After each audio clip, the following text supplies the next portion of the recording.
Hey, welcome back. So I'm gonna do things a little bit differently today. I'm gonna do a compilation of my old footage. I usually dive twice a week. I wasn't able to this week. I just have way too much adulting to do. Kind of stressed out and a bit tired. So I'm just gonna take a chill day. It's raining out right now, and I'm just gonna thumb through some old footage that I never used before and put a compilation together. Just for fun, something to do in the meantime, and get used to editing. If you guys don't know, I'm very new to filming and editing. I've only been doing this for a few weeks. So I'm just gonna get some practice in, and I hope you guys enjoy it. All right, I want to get started here with a few omilu clips because they're one of the most fun fish for me to hunt. They're not super common, and they fight really hard. They're pretty, they taste amazing, they're really versatile. And I use a taco as a flasher sometimes, so if you're out early and you grab a taco, use it to your advantage. And this guy too, swooping in from the right. I've been down here for a while. Those guys were checking me out for a bit. Got him right on the run.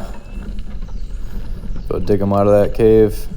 Whenever I can, whenever I have the breath hold for it, I will always try to get my fish under control before I head up rather than trying to come back down later. But sometimes it's safe, sometimes it's not. And this is one of my favorite clips actually in the last few months. I was down here for quite a while. I took a few dives on this spot, and I knew there were some omilus and some fun stuff out there.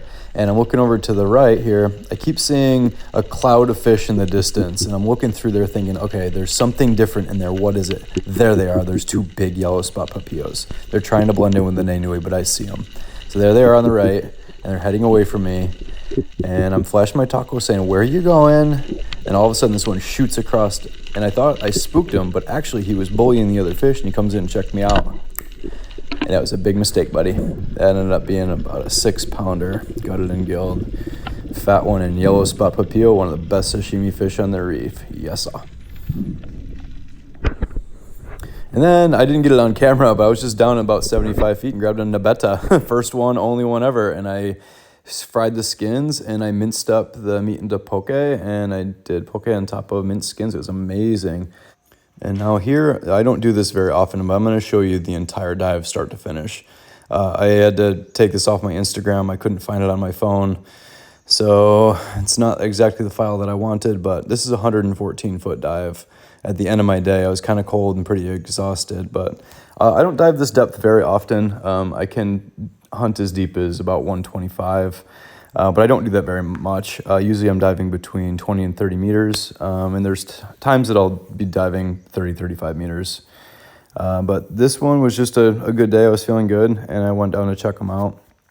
And I'm just really trying to relax here, get used to the squeeze. And I felt really terrible here. I almost turned around, but then when I touched the sand for some reason, I just kind of calmed down and I felt really good. So I'm at 114, and I was like, I'm going to hang out down here for a minute. It's a little bit spooky at this depth because you feel a little bit squeezed and crushed, but I just wanted to see what was around here, and I'm not really seeing much, but I see a shadow in the distance, and I roll onto my back, and I'm thinking, oh, here's a monster uku coming in. I got him. Yeah, this would be really cool, getting a big uku at 114. As I line up on him, he turns sideways and realizes he's actually a huge barracuda and spooked me a little bit. And I'm like, okay, you know what? I'm out of here. I have a long swim to the surface. I'm not super comfortable right now. And just really try to chill, relax my shoulders and my neck. Don't look up. At that depth, you have to be really careful too. You can easily get a lung squeeze if you move the wrong way. So you have to kind of move your neck with your shoulders. You never want to turn your head or look up because you can collapse your trachea or your lungs. So, and it's not big of a deal, but it's better off not. You're better off not to do that.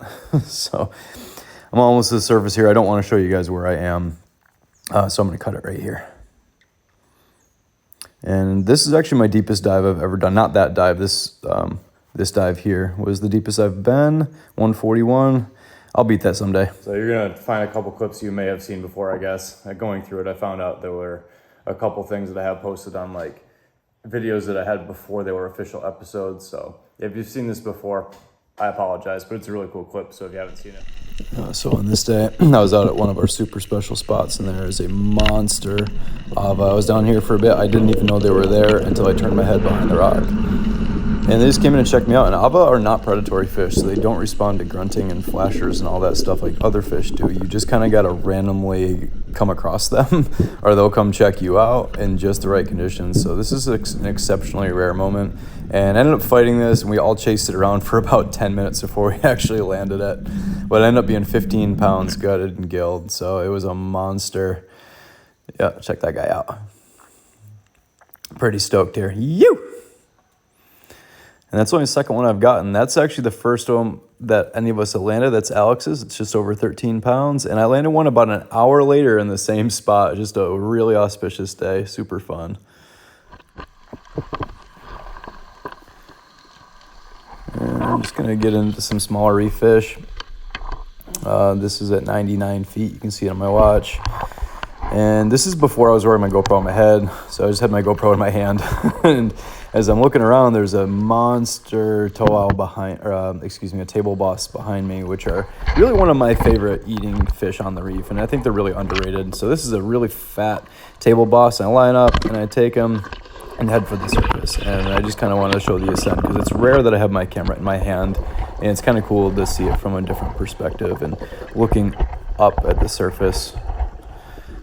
From here, you don't get to see this very often, which is kind of cool. I had no idea what I was doing when I was filming. I'm just kind of guessing. But this is early on. This is a while ago. And I got my boys on the surface spotting me, and this is how we do it. This is how we stay safe. This is how you're able to push your depth and your bottom time and come back with better fish. You've got to watch each other out there. And these boys, I trust them with my life. It was a really fun day.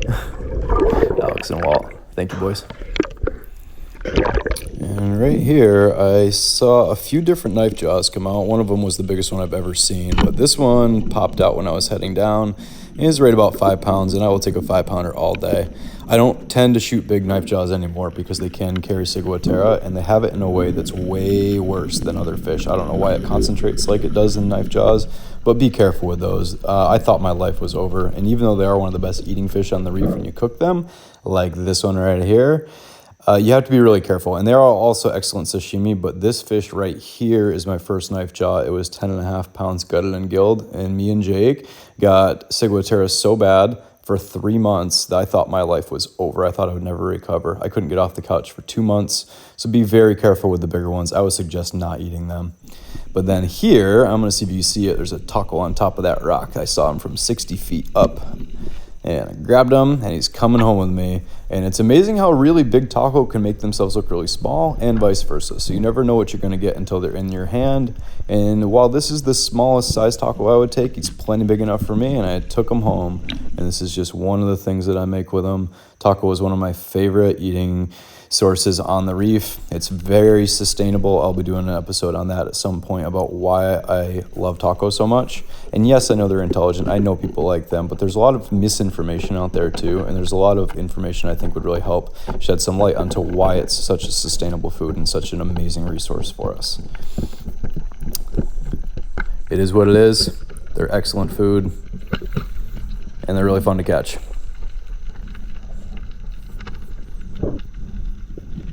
Yeah, check that guy out. That's a big one. And I didn't get the uku on camera, but that was a fun day. And speaking of fun, check this out. I was lining up on this Moana Kali for a while, and as he comes in line, I see this Munu coming in hot, and I'm thinking if I time it just right, I can get both of them. Not only did I get them, I stoned them both. That was a really fun shot. And yes, it was luck. And check out that fatty. Hammerheads are one of the coolest things to see in the water. They're really mellow, they're very non-aggressive, and they're actually pretty rare to see, and that's a monster one. Sometimes they'll travel in packs, and they're just super cool to see always. And down here, I'm just gonna hunt a little bit of moo. I was having a moo day, there's moo out there. So, waiting for this guy to come in. He gives me the shot I want, and I roll him. He is actually quite a bit bigger than he looks. And I'm going to get to this recipe in a future episode. These are amazing. Can't wait to share that one with you guys. And here, me and Alex are out in a really remote spot, and he shot the first and only Kagami any of us have gotten. That was 11 pounds. That was an awesome, awesome day. Way to go, Alex. You! And now, if you watch my first episode from Oahu, I talk about the second biggest shark I've ever seen.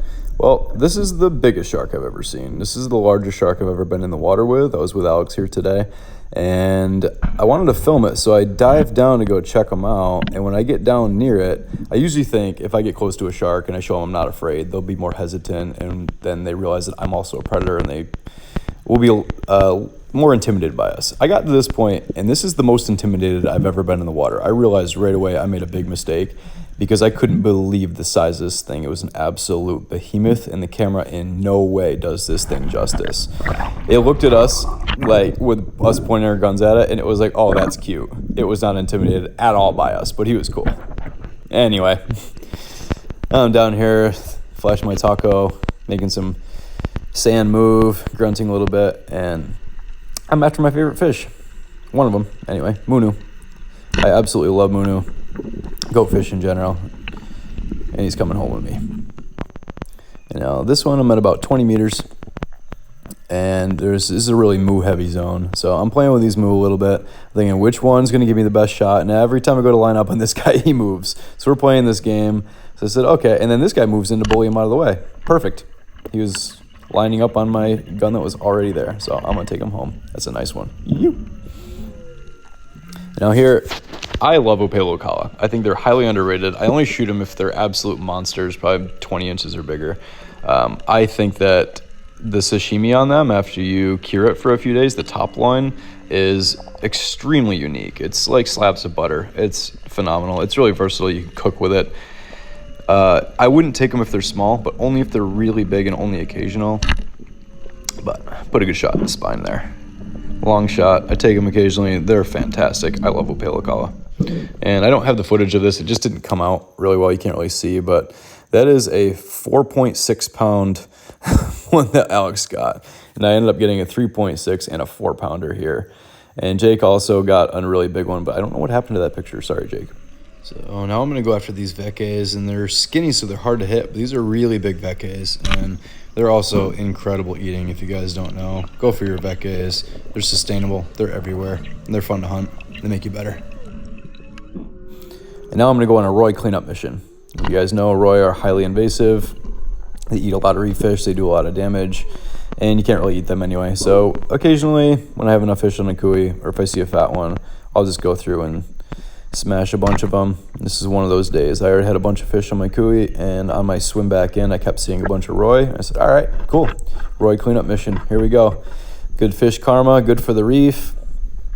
And we should do this as often as we can. Again, if you guys have any invasive tournaments, feel free to let me know. I would love to join. They're super fun. I love meeting people, and I love to help the reef out.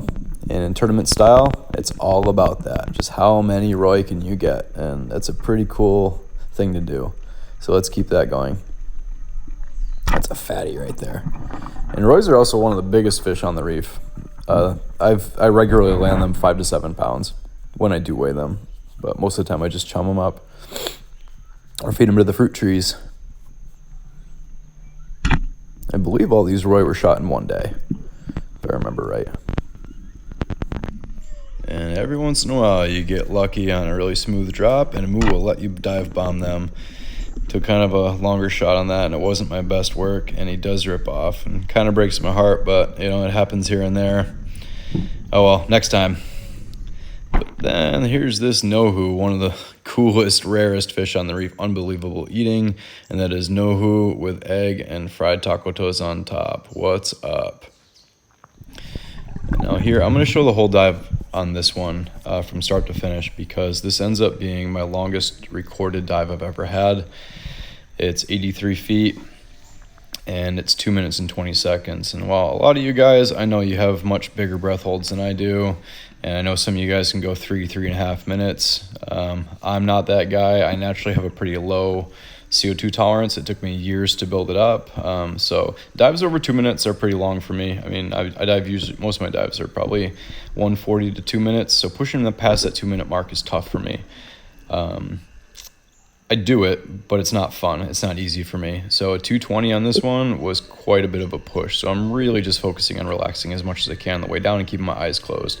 I do kind of miss my landing a little bit, and I'm trying not to land on the finger coral. Usually I'm very conscious of where I'm landing. This time I was just focused on relaxing. I'm throwing some sand, and I'm disappointed that I don't really see a whole lot down here. But as I start looking around, I realize that the fish that I'm after, the moo, are actually off to my left. So I'm going to have to turn my body 90 degrees, which costs a lot of oxygen. It's a lot of effort. And you have to do it smoothly so you don't spook the fish. If you move too quick or you make any noise, they're not going to come anywhere near you. So I very slowly move one limb at a time, and I start moving my body cautiously towards them. Just one methodical movement at a time. And I'm trying not to lift my fins off the reef at all, because when the fins move, the fish see that and they know that you're going to swim towards them. But because they're only looking out of one eye at you, they don't really have the depth perception that they normally would.